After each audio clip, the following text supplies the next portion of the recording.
Hi, my name is Shelby, and I'm an intern at the Emotional Health CBT Clinic and a PhD student in clinical psychology at McGill University. Today, I'll be giving the Michael Spivak lecture on improving your self-esteem. So I'll be giving this lecture now, and then I'll be having a live Q&A on Facebook on November 26th at 8:30 p.m. So please save up all your questions, and I can't wait to hear from all of you. So just a little bit about what I'm going to be talking about today. So I'm going to be talking about what is self-esteem? What are the costs of self-esteem? And what are the causes of self-esteem? And then I'll be moving into how do we improve our self-esteem using cognitive behavioral therapy tools. So I'll be talking a little bit about psychoeducation, about how to use these tools, identifying and talking back to our critic, accurate self-assessment, banishing our negative thoughts, handling mistakes, responding to criticism, asking for what you want, how to take care of ourselves, how to use self-compassion or kindness towards ourselves, and then a little bit about relapse prevention, because, I think problems with self-esteem, they can arise, not infrequently, unfortunately. So we have lots of tools to put in our tool belt, so let's get started. So what is self-esteem? Self-esteem is an estimation or evaluation of our own worth as human beings. And self-esteem is often realistic, meaning it's accurate and honest. So usually we're aware of our strengths and of our weaknesses. And often self-esteem is appreciative, meaning that we overall should have good feelings about ourselves and that it's okay to have good feelings about ourselves. And overall, really, self-esteem is maybe this idea or this conviction that we're worthwhile as human beings, and we're as worthwhile as anyone else, but not more so. And maybe that's the sweet spot, is that we can, be honest, realistic, appreciative of ourselves, but not at the cost of others, which is maybe a bit too extreme and maybe more narcissism. But when we're not honest and appreciative about ourselves, then some bad things can happen that I'll be talking about in a little bit. And then I also want to specify that there's kind of two types of self-esteem. So there's situational. So that means that, it can be in some areas and not others. So for example, you can lack confidence at work, but not in social situations or in relationships. Or it could be more in general, our self-esteem problems, meaning it could have global effects, or it can kind of is maybe the perspective we take on ourselves generally, meaning like we maybe think that we're not worth it and we can't do things, or that we have to be perfect and we can't make mistakes and that we're never good enough. And, as you can imagine, like this is a bit more pathological and often has maybe roots in our childhood experiences. And it can be, a bit more difficult to treat, but there are still lots of tools and many things that we can do to improve our self-esteem. And, how do we maybe know? How do we identify low self-esteem? Or how do we identify self-esteem maybe in ourselves, but maybe in others too? And, often maybe low self-esteem is maybe this idea that we're not satisfied with ourselves. Maybe we're comparing ourselves a lot to others. Maybe we're putting ourselves down or being really judgmental and critical about everything we're doing. And thinking that we're not doing things as well as other people are doing. And, maybe just in general, feeling like a failure is a sign of low self-esteem. Because, if we have a balanced self-view, it maybe is impossible that we're failing at everything, or that we are a failure in everything. And we'll talk about that a bit more as we go forward. And then, I think maybe we all can imagine what are the costs of low self-esteem. Feeling sad, depressed, anxious, being less satisfied in our daily lives, being less satisfied with ourselves, feeling maybe helpless, depriving ourselves of opportunities. If we don't think that we're worth it or that we're good enough to do something or to pursue something, we might never take that first step. We might be holding ourselves back. And, lacking a confidence in our ability to cope as well. So, if we think we maybe are never doing things right or we're not worth it, we might not know that we might not only not fail, but that even if we do fail, that we're very resilient people that can do many different things to get ourselves out of it. And ultimately, this might lead to a lot of avoidance, maybe avoiding social things or avoiding doing new tasks at work or advancing ourselves because we don't think we can handle it. And I think maybe this is really interesting from a theoretical point of view, like when we talk about our basic needs as human beings. So this is Maslow's hierarchy of needs. And he had this idea about, what do people need for wellness, to exceed, to, live fully? And, yes, like we need basic things. We need like food and water and safety and to be loved, but also like paramount to our wellness and to thriving in life is that we have to like ourselves. We have to believe in our ability. We have to believe in our strength and respect ourselves. And that really is kind of a key to unlocking self-actualization, or, being the people that we're meant to be. And, I think maybe we're all kind of capable of being the people we're meant to be. And so it's worth working on our self-esteem. And now some factors that influence our self-esteem. So, many of these are from childhood. So, parent style of child rearing. So often very authoritarian parents, there can be some low self-esteem in children, often a fear in the children that they're going to do things wrong or be in trouble if they do things wrong. Early childhood experiences, often bullying can lead to low self-esteem, and as you can imagine, like if you've been bullied, you maybe have this assumption in your mind that like it's okay to be treated that way when really it's not. Negative thoughts and self-statements. So just as negative things can come from outside of us, it also can really come from inside of us. And maybe these ideas of what we should be. Personality traits. I research perfectionism, and often in perfectionism, individuals feel they have to strive to achieve something, and they're always trying to get more and more. And, at the base of it, it's maybe this idea that they think they're not good enough unless they get there. Unless I get an A on this test, I'm nothing. The feedback we receive from others can really influence our self-esteem. And I don't know, maybe everyone's had this experience. If someone says something really mean to you, it can really stick with us. We can hold on to it and we can fester in it. And that maybe is not the most productive thing to do. Our experiences, maybe our experiences at work, our experiences getting, passed over for something can contribute to our low self-esteem. And ultimately, maybe this social conditioning, this idea that like we have to be a certain way, that we have to do things a certain way, and that if we don't do things a certain way, that we're not good enough. So how can we use CBT to help improve self-esteem? And I'll just maybe start with, I have a picture at the bottom of like someone climbing a mountain, and maybe it might sound like there's a lot of things that we have to do, but it's only one step at a time. So what are we going to be talking about generally? So we're going to be talking about how we change how we interpret our lives. How do we change our thoughts? How do we limit our negative self-talk? How do we maybe create new, objective, positive statements about ourselves? How do we learn how to handle mistakes, because mistakes are inevitable? And how do we learn how to respond to criticism, because criticism is inevitable? And how do we set and achieve goals that enrich our lives? And ultimately, like, how do we care for ourselves? How are we kind for ourselves? And how do we accept ourselves for what's great about ourselves and maybe what's not so great about ourselves? So let's get started. So first I'm going to be talking about how do we identify our pathological inner critic. So the pathological inner critic is the negative voice that attacks you, judges you, and kind of maintains this low self-esteem. It points out your mistakes, it judges you, it compares you to others, it tells you how you're doing bad, how you're worthless, it sets impossible standards for perfection. And the critic bombards you with criticism.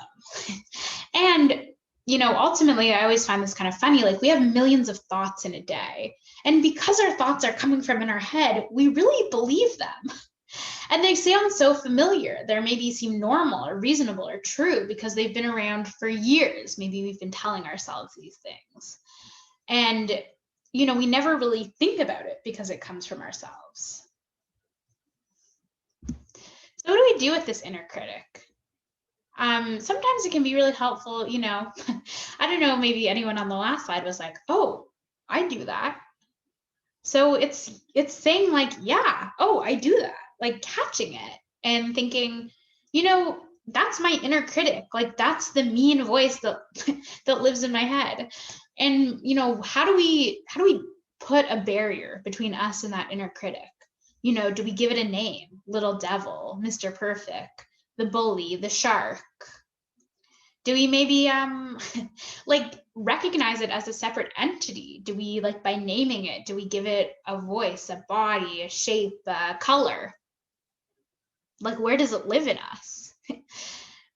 And it can be kind of an interesting exercise maybe to try one day. Like, draw your inner critic, put it on a piece of paper. See what it looks like. See how it makes you feel to turn it into something 2D. And, when we give it a name and we monitor it, we're able to notice it and to say, oh, that's my inner critic. And, we maybe can notice, oh, when's our inner critic acting up or bullying us? Is it, after we meet strangers or after we make a mistake? Maybe when we interact with an authority figure? We're trying to look maybe for a pattern. Like what does it feed off of, the inner critic? And what reinforces the inner critic? And then it's, the next thing, how do we disarm this inner critic? How do we talk back to our critic? I have this little angel and devil fighting on the screen, but it's true, it's okay to have this negative voice, or we're so okay with it, but can we have a positive voice in our head? Can we have a healthy voice? Can we have a voice that helps us think more realistically and objectively? And, maybe it's always hard to think of that, to have that, voice to fight back. But, maybe it's just a mantra we choose, a phrase, something that resonates with us, maybe like something we find true that we know is true, something like, I'm kind, or, I'm not my weight. Like my weight is not my worth. I don't know. There's many different kind of things, but I would maybe challenge you to come up with the one that's true to you, because as much as we can say something, and just by saying something, it can be helpful actually. And, it can really help stop that critic, but it's even more helpful when it's our honest, true feeling about ourselves, even if it's more neutral, like something like, I don't know, I'm okay with who I am, or I don't have to be perfect. So disarming our critic, evaluating the cost, thinking about the price we pay every time the critic attacks. Are we sad after? Do we mope in our bed all day when the critic attacks? Trying to affirm our worth. Replace the critic's voice with a positive awareness of your own worth. So just, fighting it back, using that mantra. Or make the critic useless. Understand his function and develop new ways of thinking, motivating yourself, living according to your values.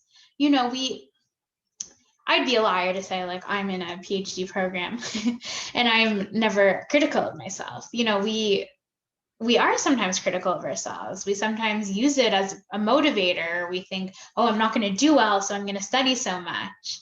And you're right, like maybe sometimes our critic has a purpose. But, if our critic is stopping us from doing the things we want to do in our lives, it's maybe a time to think about, how do we evaluate this? How do we maybe change? How do we put this in a box? And, how do we do things because we love doing them? Because we care about them, because we want to do them, not because we feel we have to do them. And, catching your critic, it's not easy. It's, again, like I said this, we have a million thoughts in a day, and we don't always think about them being true or not true because they're in our head. But just because a thought is in our head, it doesn't mean it's factual. So whether we can catch it and use a mantra, or whether we just catch it and notice it and say, I'm being really mean to myself. It helps to put distance between us and our little devil or our critical voice. So next we'll be talking about how do we develop a more accurate self-assessment. So there's something called the self-concept inventory, and it looks about different areas of your life. So like your appearance, your work life, all those things. And you kind of you can create a first version and then go through your first version and then create a second version using some of these guidelines. So maybe remove all the harsh language that we put in it. So maybe that I'm not as good as others in school. Like maybe it's, I'm trying my best in school. Avoid judgmental descriptors of who we are. Be more accurate. Really try to look at what's the evidence we have? What's in our pocket? What are our, what's our resume? I don't know. What are really things that are fact and what are things that we are thinking about ourselves? And be specific. Create a list of genuine strengths and assets. We're all around, we're all in a really tough situation right now with coronavirus. We all are doing things to help ourselves. So we all have strengths. And celebrate our strengths. Use daily reminders, put an affirmation in your phone. Do a gratitude journal. At night, write down what's one thing that I'm really grateful for about myself today. What's one challenge I overcame? What was one situation I handled well? What was one thing I did for myself that made me happy? And another suggestion is if you're I can't think of anything nice about myself, try doing the VIA character strength survey. It tells you kind of what your values are, and your values are strengths about yourselves. And there's a dozen or so or 20 values, and they're all very positive. And maybe you'll do it and you'll say, oh, wow, I have this really good thing, and I didn't really think it was that good, but it's actually a wonderful thing about myself. Okay, and now we're going to move on to identifying our cognitive distortions. So cognitive distortions are like blue tinted glasses. It's the way that we are seeing the world, but it's not fully accurate. It's actually a little distorted. So these are thinking errors or habits of thought used to interpret reality in an unreal way, like those blue glasses that make everything's blue. And often these are judgmental and we're really quick to apply them, and they're inaccurate and imprecise. So, it's making us see everything blue. It's making us look at all this ambiguous evidence as blue. And it's probably not helping us in assessing ourselves. So just to go through these cognitive distortions or these thought patterns. Oh, and another thing is these are so common. We do these all the time. If you even picked one of the few that I'm going to talk about and you tried to look for it, this evening, I'm sure you could find yourself using it. So we're not it's not bad. It's just these are very common thought patterns people use, but that sometimes are more harmful to ourselves than helpful to ourselves. So the first one is overgeneralization. So this is from one isolated event. You make a general or universal rule. So, you fell one time ice skating and you say, I'm not a good skater. I'm always going to fall on my face, which isn't true because it only happened one time. Global labeling, use of pejorative labels to describe yourself rather than an accurate description. So that's when we say things like, I'm fat, being fat, first of all, might not be accurate, but second of all, there's many things to describe someone that have nothing to do with how they look. So, or, maybe it's not even true. So, so using maybe one term to describe all of us. Filtering, so that's selective attention towards negative and disregarding the positive. So, that's every time someone says something mean to you, you maybe say, oh, those are all the things I keep in my file folder. But every time you get a compliment at work, you shove it aside. Using polarized thinking, absolute black and white categories, all or none. So I'm always going to fail, or things like that. It's not always true or always not true. There's some gray.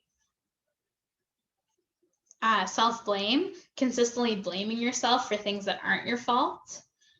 So, if you're a teacher and maybe your students don't do as well as you'd like, okay, maybe there is some in your teaching, maybe there's something you want to evaluate, but also if a student doesn't do well, maybe it's because they didn't, bring their homework home or they didn't study. So there might be some blame we place on ourselves, but it is not fair to blame 100% on ourselves. Personalization, the assumption that everything has to do with you, negative comparisons with others. So, this idea that, things happen randomly, right? Like, it's not always maybe a personal attack if someone does something negative to you, or if someone maybe picks someone else for a promotion other than you. Mind reading, I think this is a very common one. So mind reading is assuming others don't like you without any real evidence, or assuming others think you're bad at things, or that you're ugly or fat or whatever. And it's maybe sometimes to ask yourself, like, what else could people be thinking? Are people even thinking about me? That's maybe a good question. And the other is, is it really helpful? That's kind of at the end of the day. Or catching yourself saying just, I don't know what other people are thinking. Control fallacies, feeling you either have total responsibility for everybody and everything, or that you have no control and are a helpless victim. So, we might not have control over the situations. Look, we're in the pandemic. We don't have control over the pandemic, but we maybe have control over what we do in a day, or, if we're feeling lonely, that we can call someone to say hello. Emotional reasoning, assumption that things are the way you feel about them. So our emotions can be a very strong driver of our thoughts and then that can really influence how we feel. So remembering, maybe if we're upset, it's a time to take a breath, do a quick breathing exercise, or go for a walk, and then to think about maybe how we feel about something. And, we can challenge our distorted thoughts. Look, we just caught a bunch of them, right? So now let's challenge them. So let's be vigilant. Let's be vigilant of our distorted thoughts. Commit yourself to combating distorted thoughts. So there's a 3-column technique that I have outlined here on the slide. So figuring out, okay, what is the distortion? So let's say the distortion is they'll reject me. And what kind of distortion is that? Mind reading, where we think we know what other people are thinking. We don't have superpowers. We don't know what other people are thinking. So the rebuttal might be, I have no way of knowing what they think about me. What they think is up to them. I have no control over that. Rebuttals should be strong, non-judgmental, specific, and balanced. We really want to weigh our evidence for and against things. And we want our evidence for and against things to be objective. So, true facts. And another big distortion, or a way that we frame our view of the world, are should statements. And there's a very funny term in psychology. Sometimes we say someone's shoulding all over themselves. So should statements, they place so much pressure. They leave you feeling guilty, like you didn't live up to something, like I should do this, I should do that. Should statements are generated by parental, cultural, peer expectations of your needs to feel loved, to belong, to feel safe, to be good about ourselves. We feel like this is what we should be, what we should look up to. And identifying our should statements, catching our should statements, and modifying our language to be more flexible. Like the bed, should be iron flat, like the grass all should be the same. Does it really have to? Does it affect us? So how do we attack our shoulds? So let's ask ourselves some of the following questions. Do I have feelings of guilt or unworthiness? Do I feel conflict or torn between something? I want to do and something I feel I should do? Do I feel a sense of obligation? Do I have perfectionistic standards? Do I use language like never, always, totally, perfectly? Am I avoiding something I feel I ought to do? So, really thinking about like what is the validity of our should statements.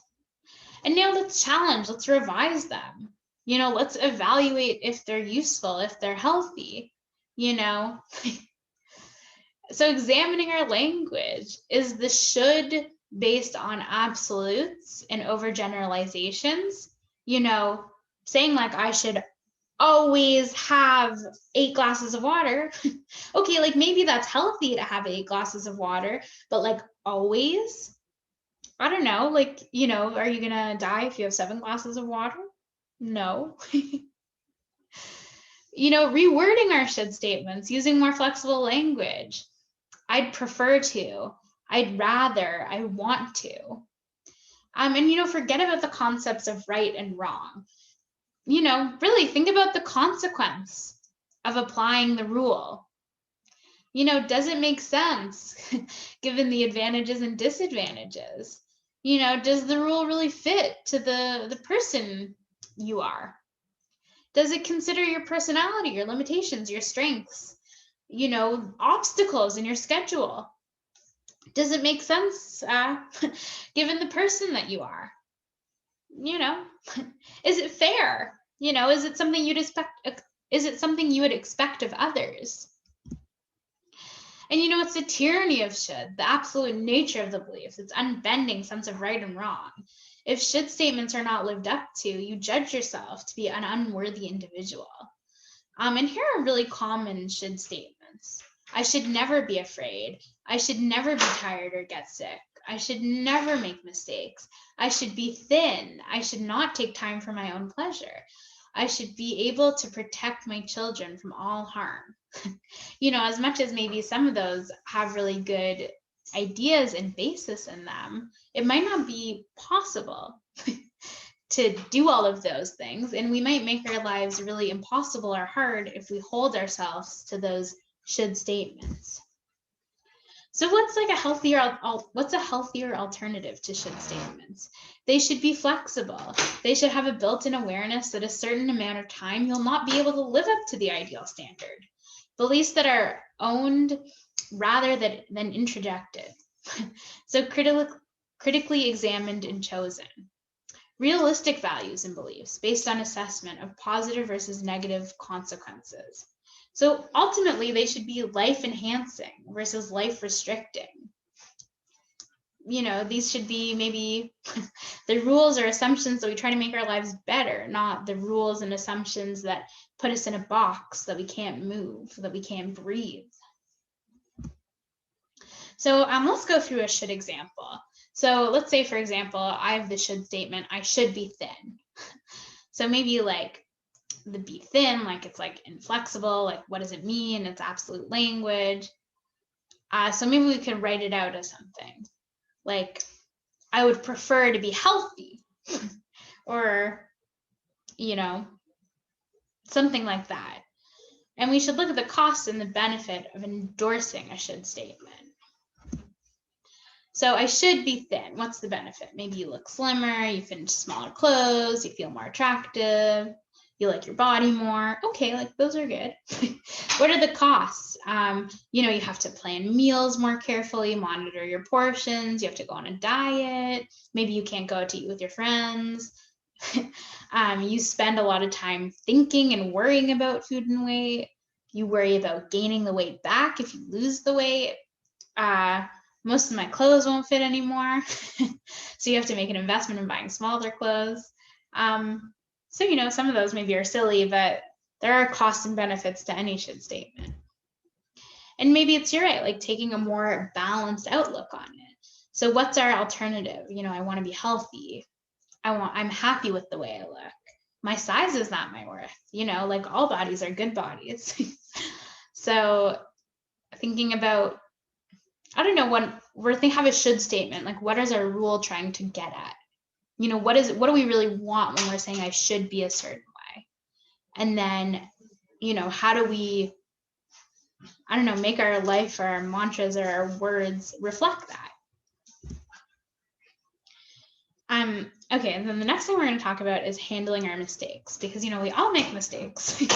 That's a part of our everyday life. Pobody's Nerfic, that's from The Good Place. So we all make mistakes. Nobody's perfect. So, when we inevitably make a mistake, like I've made a few mistakes in this video, how do we reframe our mistakes? So mistakes are good teachers or learning opportunities. It's maybe a chance for us to breathe. Like, I know maybe when I stumbled over a few words, it gave me a chance to take a breath and to try again, and to hope that the people listening would be open and accepting of that. Sometimes our mistakes are warnings. A good time to pause. Mistakes as prerequisites for spontaneity. Maybe, there's a necessary number of mistakes we have to make, like, to get where we want to go. No one comes out of the womb an NBA basketball player. Like, it takes a lot of work to get there, and a lot of mistakes, a lot of missed shots, right? You miss 100% of the shots you don't take. And mistakes are a function of limited awareness, maybe. Maybe we stumbled upon something we didn't even know. And then, we made a mistake and we figured it out and we got through it and we came out the other side so much stronger. And a firm commitment to expanding our awareness. So, ultimately, like, reframing, it's maybe not even a mistake.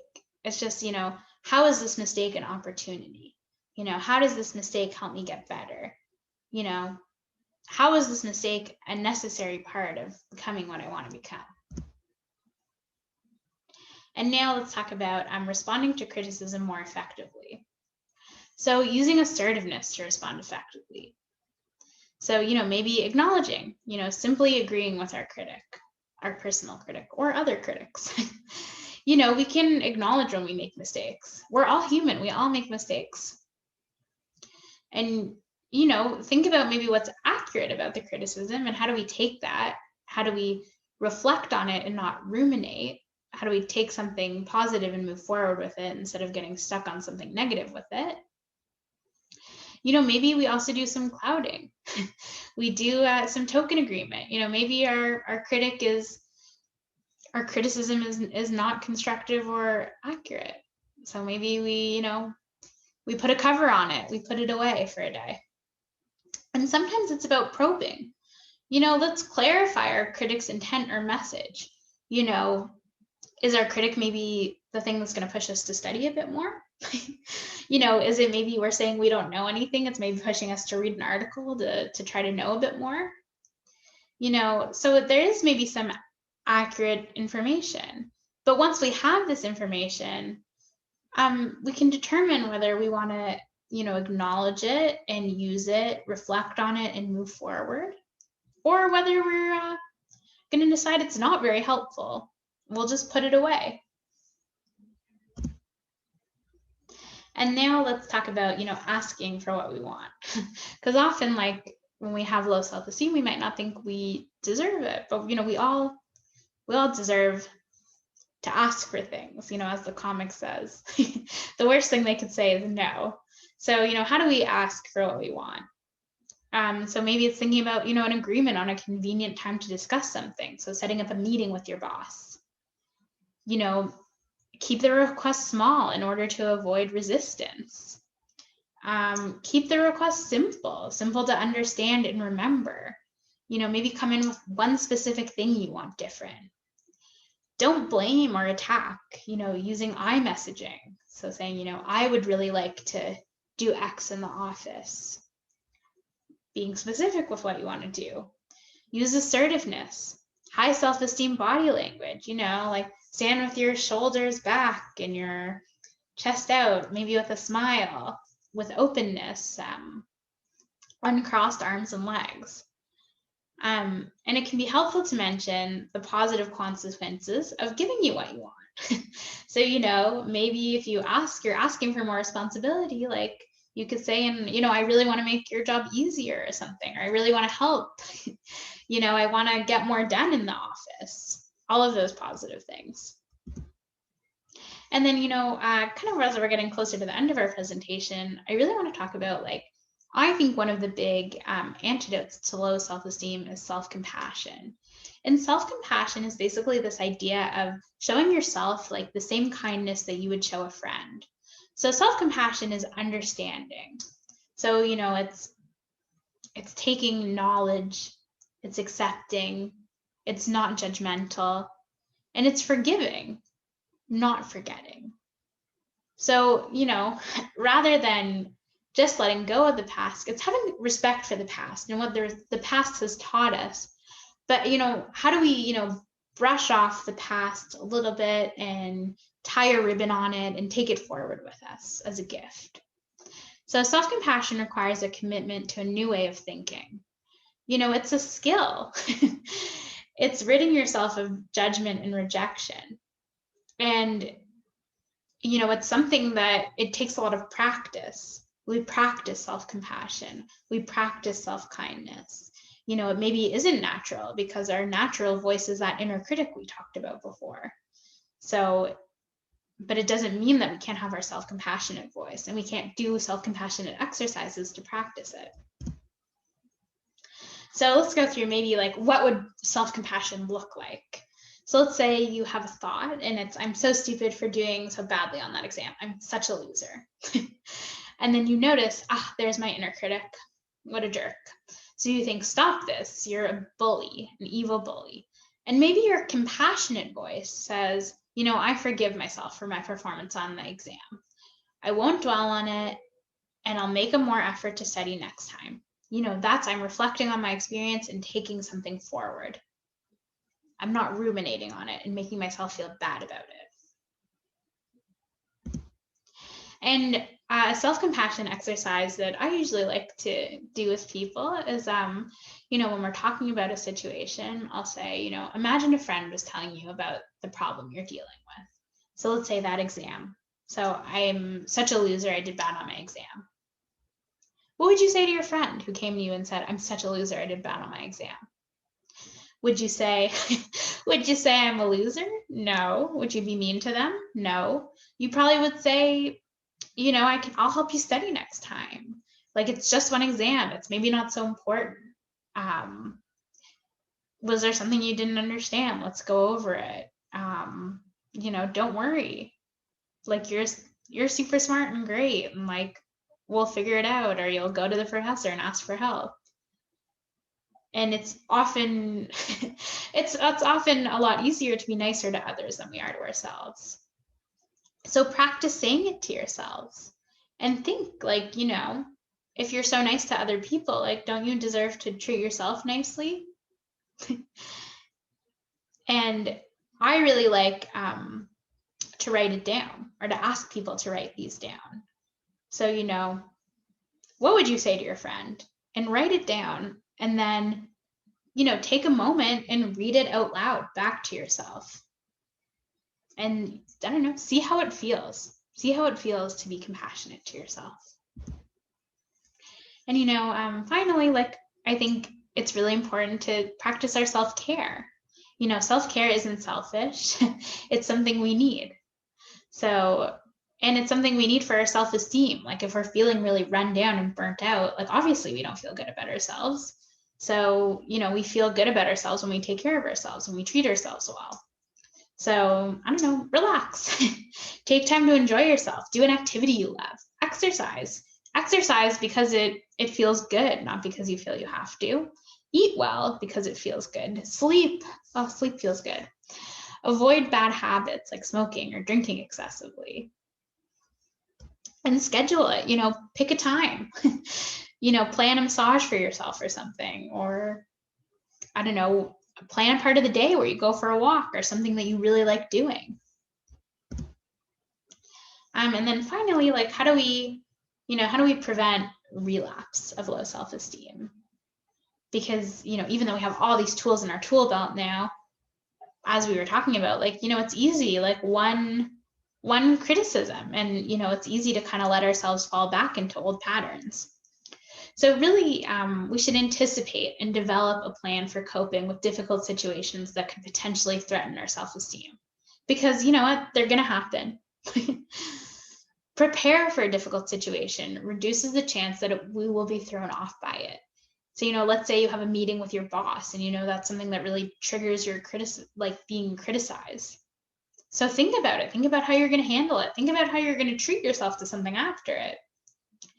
And maybe think about what are statements that can be helpful to cope with a difficult situation.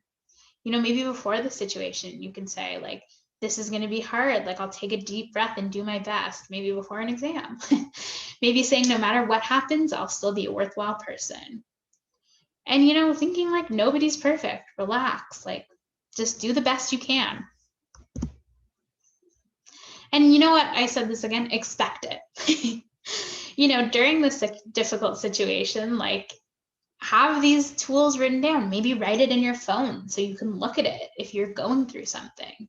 I accept that this is a difficult situation. Things don't need to go perfectly. Sometimes we have days like this. Keep at it.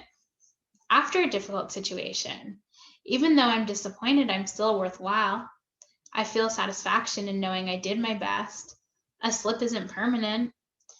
Will this matter 5 years from now? It's fun to tackle challenges and do well. I tried my best and I feel satisfied with the outcome. So in summary, we talked about a lot of things, but, accepting our flaws and focusing on our strengths. Weaknesses can be used to help goals for self-improvement. Avoid comparing ourselves to others. Be aware of our negative thoughts and challenge them. Learn ways to handle mistakes and respond to criticism. Set and achieve goals that will enrich your life. Ask for what you want. Foster compassion for yourselves and others. Treat yourself as a friend would treat you. Practice self-care. Be patient with yourself. It takes time to improve your self-esteem, but remember, practice makes perfect.